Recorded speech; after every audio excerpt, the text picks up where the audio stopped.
আসসালামু আলাইকুম dear viewers, আজকে আপনাদের সামনে আর একটি নতুন লেসন হাজির হলাম, যেটি ফিল দিয়ে রয়েছে। হ্যাঁ, প্রথমটি ফিল হচ্ছে অনুভূত হওয়া, ফিল গুড, ফিল হ্যাপি বা ফিল কনফিডেন্ট, যার অর্থ হচ্ছে সুখী অনুভব করা অথবা আত্মবিশ্বাসী অনুভব করা। তা আত্মবিশ্বাসীর জন্য আমরা এটা ব্যবহার করবো, ফিল কনফিডেন্ট অথবা ফিল গুড। ফিল সিক অর্থাৎ শীঘ্রই বমি হবে, অনুভব হওয়া এরকম কিছু একটা, অসুস্থ অনুভব করা, বমি হবে এরকম একটা অনুভব করা, নিজে ফিল করা আর কি। নট ফিল ওয়ান সেলফ, এই নট ফিল ওয়ান সেলফটা হচ্ছে কে, তার অবজেক্ট বসবে। অথবা নট ফিল ওয়েল, অসুস্থ অনুভব করা।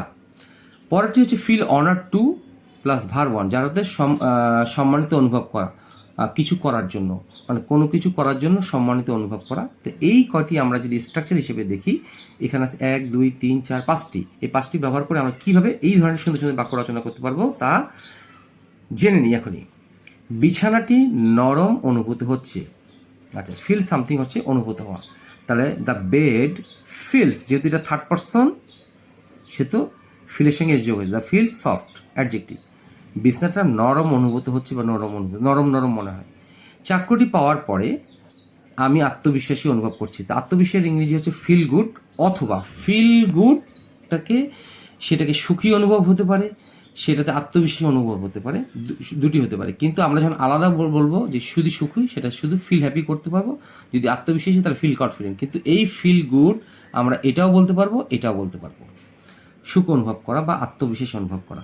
তার মানে আই ফিল গুড, আমি আত্মবিশ্বাসী অনুভব করছি বা আমি সুখী অনুভব করছি অথবা আমি আত্মবিশ্বাসী অনুভব করছি আফটার গেটিং দ্য জব, পাওয়ার পর। এই আফটারের পর প্রিপোজিশনের পর মূল ভাবের সাথে আইনি যোগ। মনে রাখতে হবে, প্রিপোজিশনের পর যদি ভার বসায় তার সাথে আইনি যোগ হবে। এখানে প্রেপ মানে হচ্ছে প্রিপোজিশন। আই ফিল গুড অথবা আই ফিল কনফিডেন্ট, আমি আত্মবিশ্বাস অনুভব করছি আফটার গেটিং দ্য জব। বার্গারটি খাবার পরে আমি শীঘ্রই বমি অনুভব করছি, মানে বমি হবে আমি অনুভব করছি।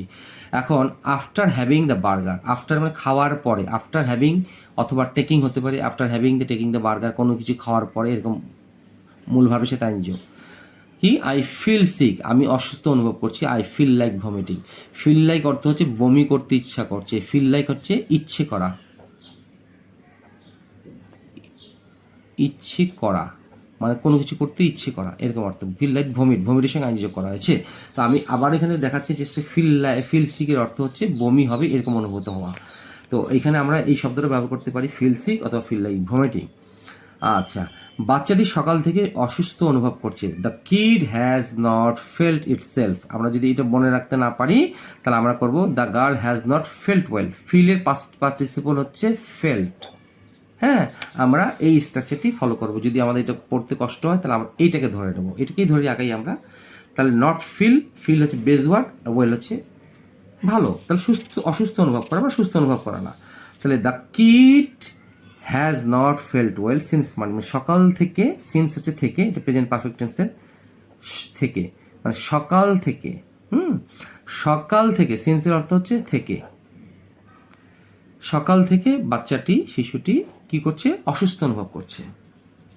এখানে এসে আমি গর্বিত, তাহলে ফিল অনার্ড টু, এটা আমরা মুখস্থ রাখবো। এরপরে ভার্ব ওয়ান, আমরা এখানে আবার স্ট্রাকচারটি দেখে নিই। Feel honoured to plus verb one, কোনো কিছু করে সম্মানিত অনুভব করা। তাহলে কি, আমি এখানে এসে আমি গর্বিত, তা আই ফিল অনার্ড, এখানে এসে টু বি হিয়ার অর্থাৎ টু কাম হিয়ার, অথবা টু কাম হেয়ার। আচ্ছা, আপনার সাথে কথা বলে আমি খুব গর্বিত অনুভব করছি। তাহলে আই ফিল খুব, এই খুবের জন্য হচ্ছে highly. I feel highly honoured, আমি অনেক গর্বিত, নিজেকে সম্মানিত ভাবছি, গর্বিত করছি। কী করার জন্য, আপনার সঙ্গে কথা বলে, টক টু ইউ, আপনার সাথে কথা বলতে পেরে, আপনার সাথে কথা বলে আমি অনেক গর্ববোধ করছি।